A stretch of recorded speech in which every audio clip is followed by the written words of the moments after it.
The declaration arrived at Earth's Strategic Response Division at 8:47 on a Tuesday morning, and the first person to read it was Lieutenant Dara Chen, who was 26 years old and had been working in the division for 8 months, and who read it twice before she understood what she was holding. Then she walked it to Director Ashby's office without running, because nobody ran in the division, which was a cultural norm she had absorbed without being told about it directly. Absorbed the way you absorb the rules of a place that had been doing something serious for a very long time. Marin Ashby was at her desk with a cup of tea. She read the declaration once.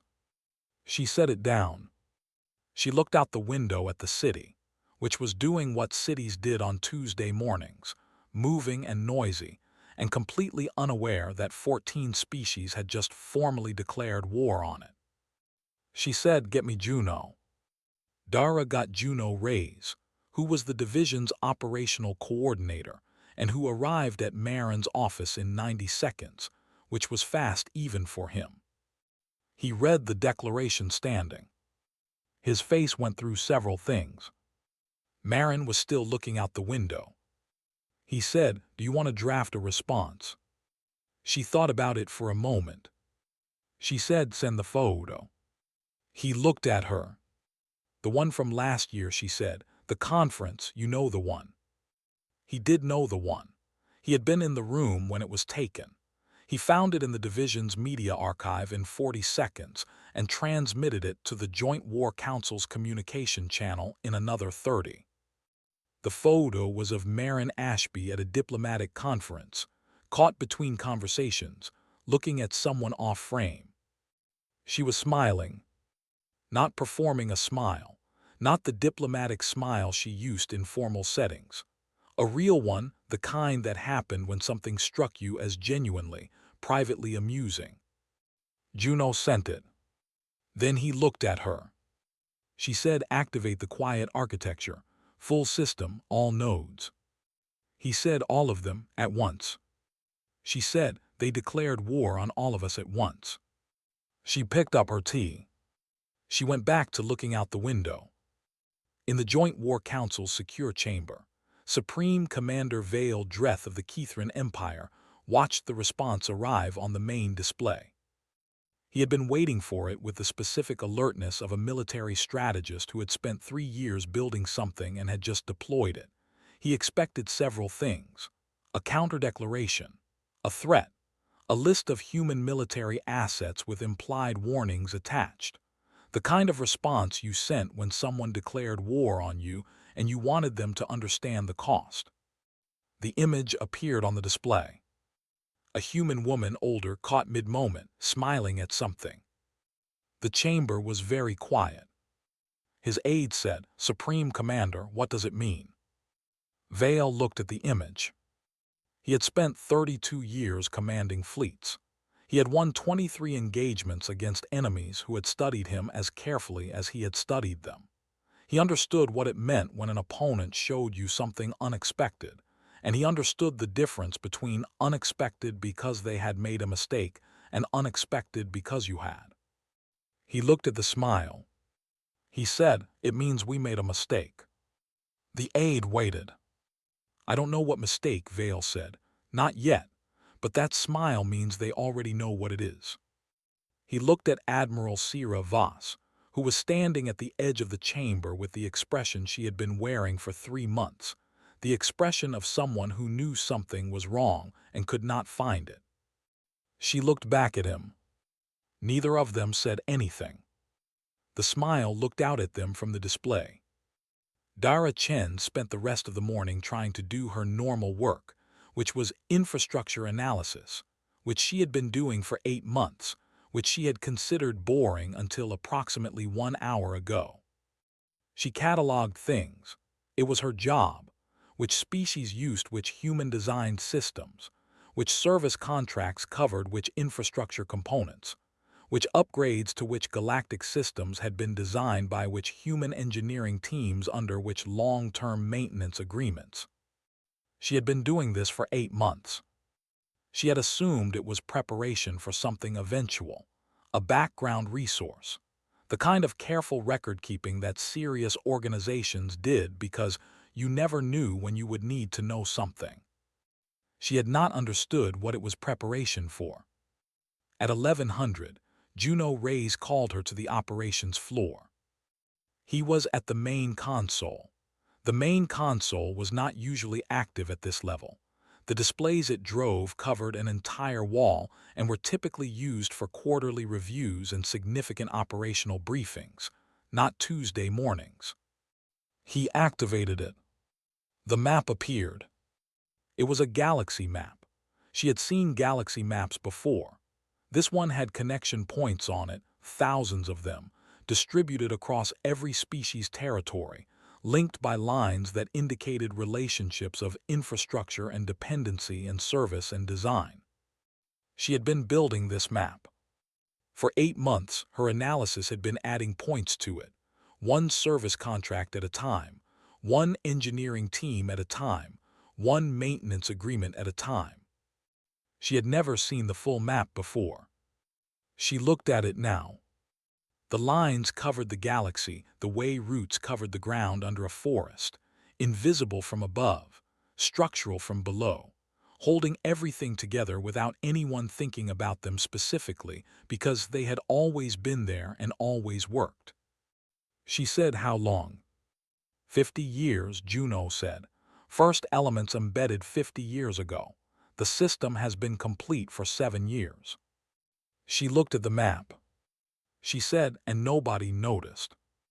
Juno said, people notice individual things, a service contract, an engineering team, an upgrade request. He looked at the map. Nobody looked at all of it together. Except us, Dara said. He said that was the point.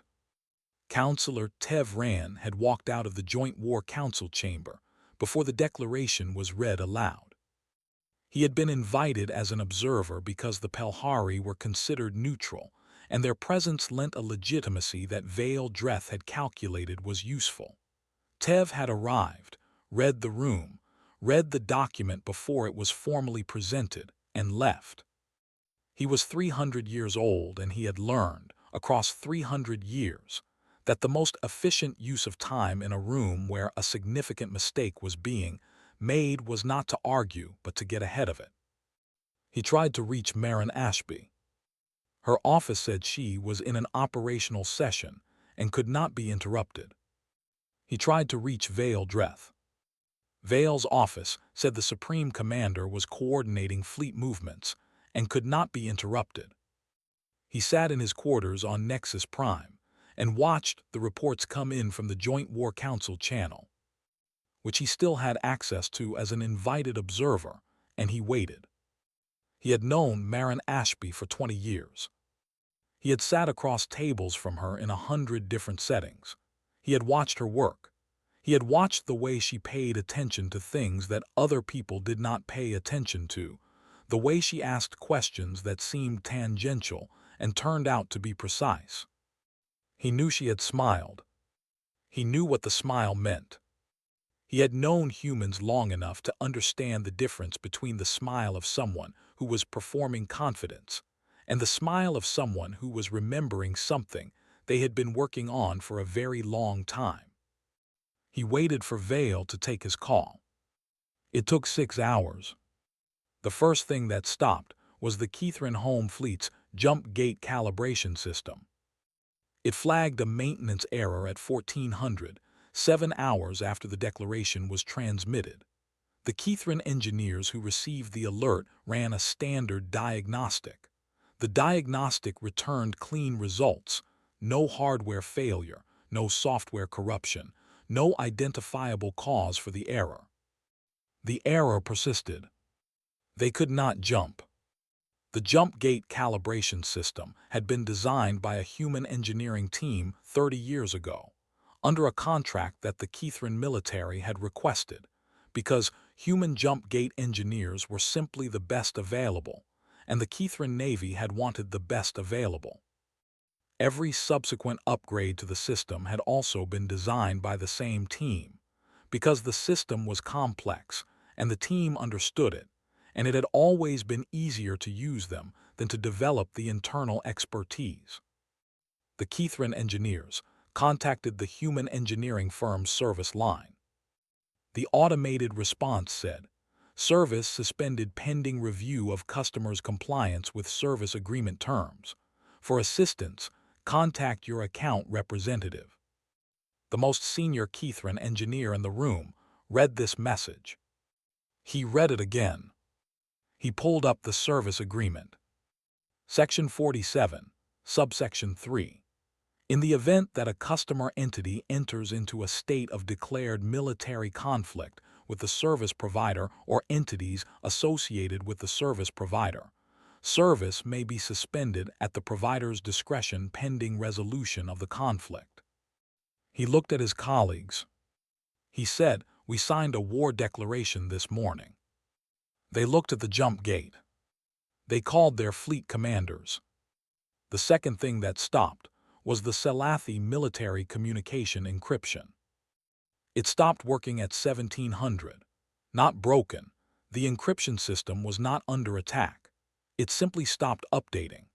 The encryption rotated on a quarterly cycle, updated by a human cryptography team under a service contract that had been renewed 11 times because the Selathi military trusted it and trusted the team, and had never seriously considered building the expertise internally. The update did not come. The current encryption instance expired. The Selathi military's communications were now broadcasting in an open format that anyone with a receiver could read. Their fleet commander made the only reasonable decision available: complete communication silence, no transmissions until the encryption was restored.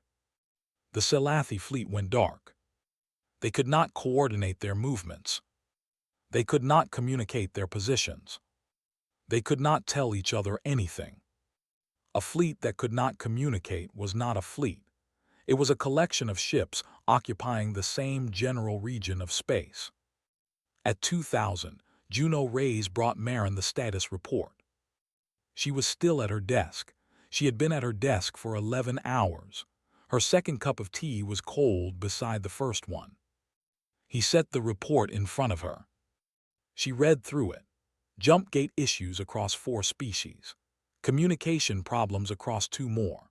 A food production monitoring system offline on a pair of colony worlds belonging to the Vithrani, whose agricultural infrastructure had been managed by a human agronomy consulting firm for 20 years because their soil composition was complex, and the firm had developed specific expertise in it.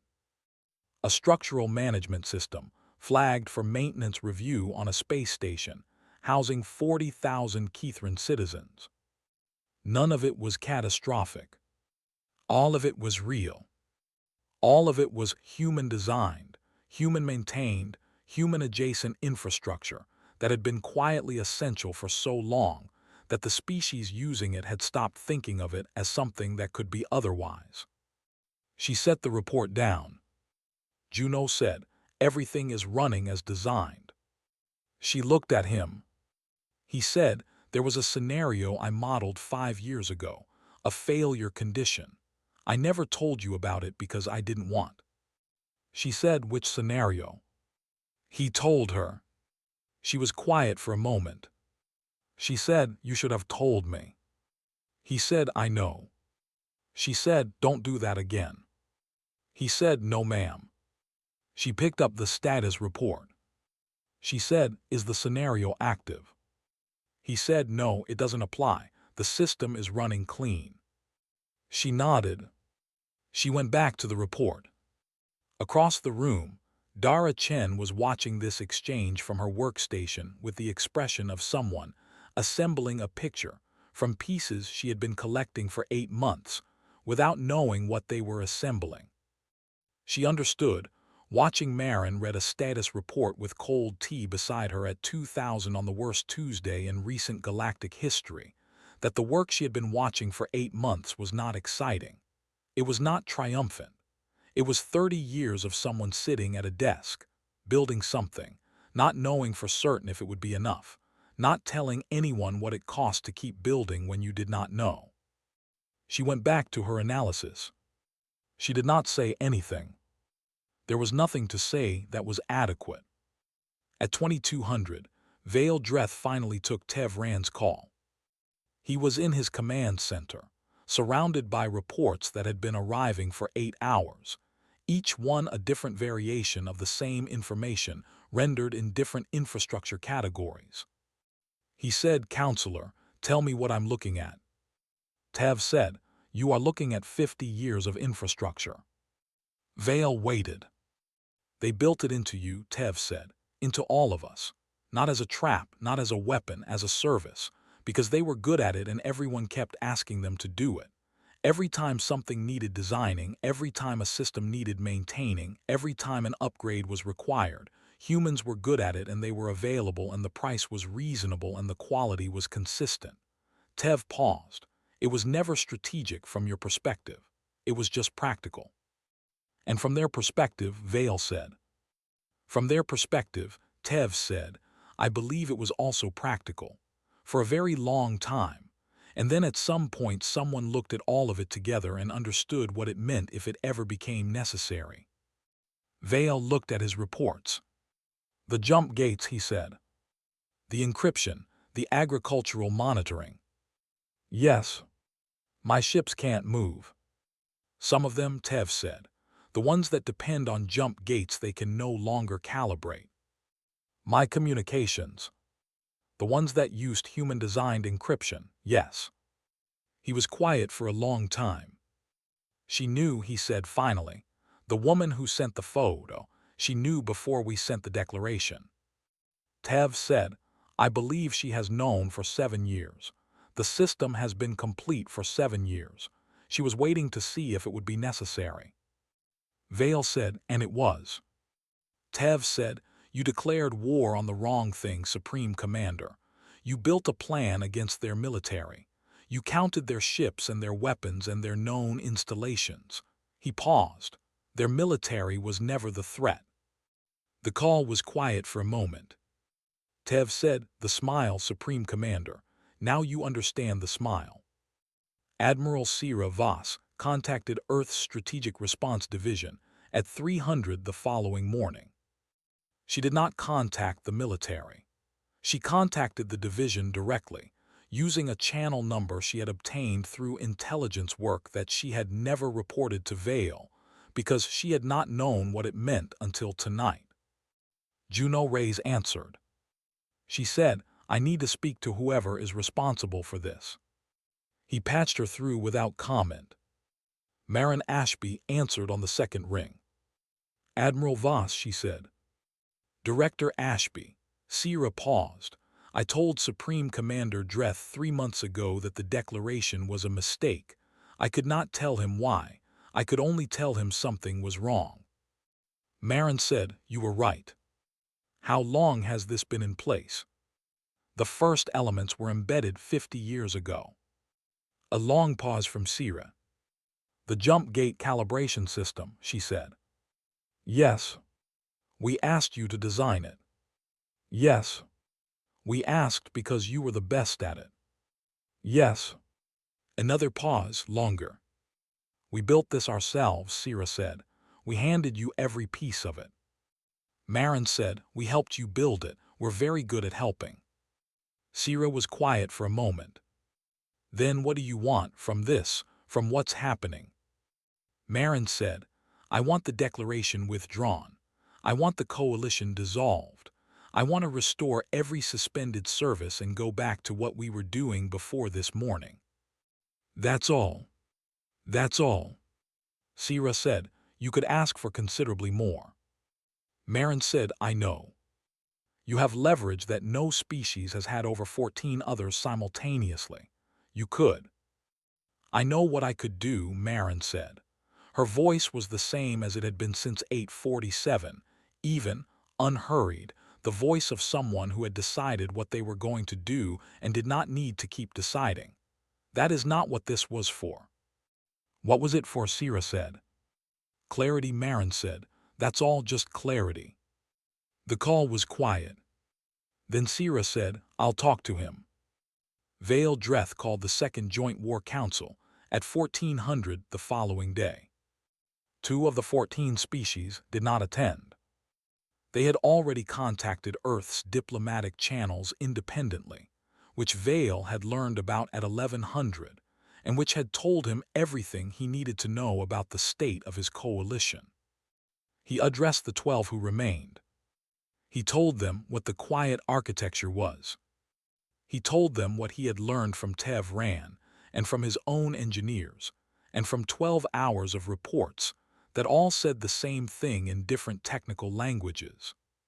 He told them that their combined fleet of 2,400 warships had not fired a single shot and already could not coordinate effectively because the infrastructure connecting them was suspended. He said, "We declared war on the wrong thing. We built a plan against their military. We counted ships and weapons and installations." He looked at the assembled commanders. He said, "Their military was never the threat. We are living inside their strategy. We have been for 50 years.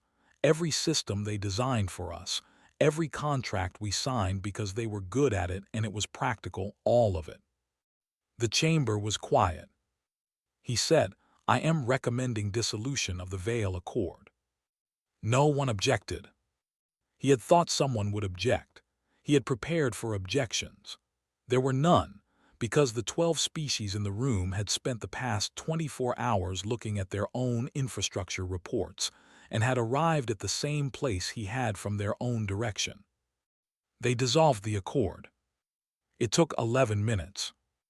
The greatest military coalition in the galaxy's modern history, 3 years in the building, dissolved in 11 minutes because the woman who had smiled at them was right, and they had all understood, individually and simultaneously, that continuing was not an option they actually had. The services were restored over the following week. Marin authorized each restoration without conditions. The Kethran jump gates came back online. The Selathi encryption resumed its rotation cycle. The agricultural monitoring system on the Vithrani colony worlds reconnected to its maintenance feed. The structural management software on the Kethran space station received its overdue update. No conditions. Juno asked her about this. She said the goal was never leverage. He waited. She said it was clarity, they're clear now. He nodded. He went back to his console. 3 months later, Dara Chen was writing the analysis report. It was the first full external analysis of the quiet architecture activation ever written.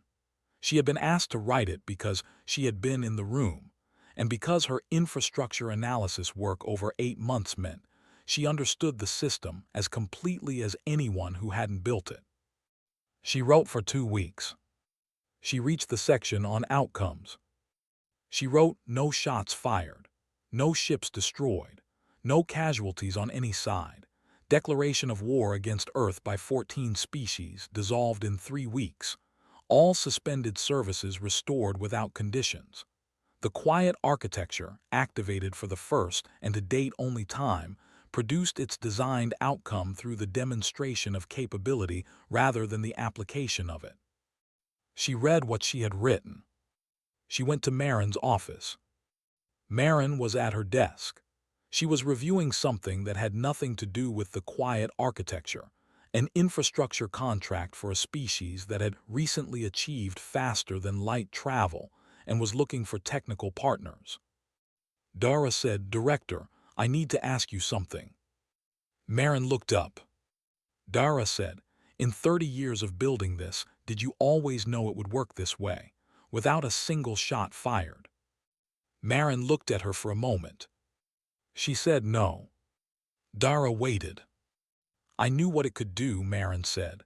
"I knew the capability. I modeled the outcomes, I ran the simulations, I understood the theory." She looked at the window. "I never knew if it would be enough, if they would stop or if they would push through the disruption and come anyway. And then we would be in a different situation with different options." She was quiet for a moment. Dara said, "But you smiled. When the declaration came, before you activated anything, you read it and you smiled and you said send the photo." Marin looked at her. She said yes. Dara said, "Why, if you weren't certain?" Marin looked out the window at the city, which was doing what it always did, moving and noisy and completely ordinary and still there. She said, "Because the alternative was showing fear. And if I showed fear, they would know we were afraid, and if they knew we were afraid, they might push through it." She paused, "And if they pushed through it, we would be in a situation I did not want to be in." She picked up her tea. She said, "So I smiled, not because I knew we would win." She looked at the window. She said, "Because I had decided we might as well look like we did." Dara stood in the doorway for a moment. She said, "Did it work because of the smile?" Marin considered this seriously, the way she considered everything seriously. She said, "I think the smile was the first piece of the system, the piece that ran before everything else." She paused. "They saw it and they started wondering what we knew, and wondering what we knew made them slower, and slower was what we needed." She went back to the infrastructure contract. Dara went back to her report. She sat at her workstation and looked at the galaxy map that still covered the full wall of the operations floor. All those lines connecting all those points. 50 years of practical help and reasonable pricing and consistent quality embedding itself quietly into the structure of the galaxy, while everyone who used it thought about other things. She added one line to her analysis. She wrote, "The quiet architecture was not designed to win a war. It was designed to make starting one unnecessary. The smile was the first activation. Everything else was the second." She read it. She left it in.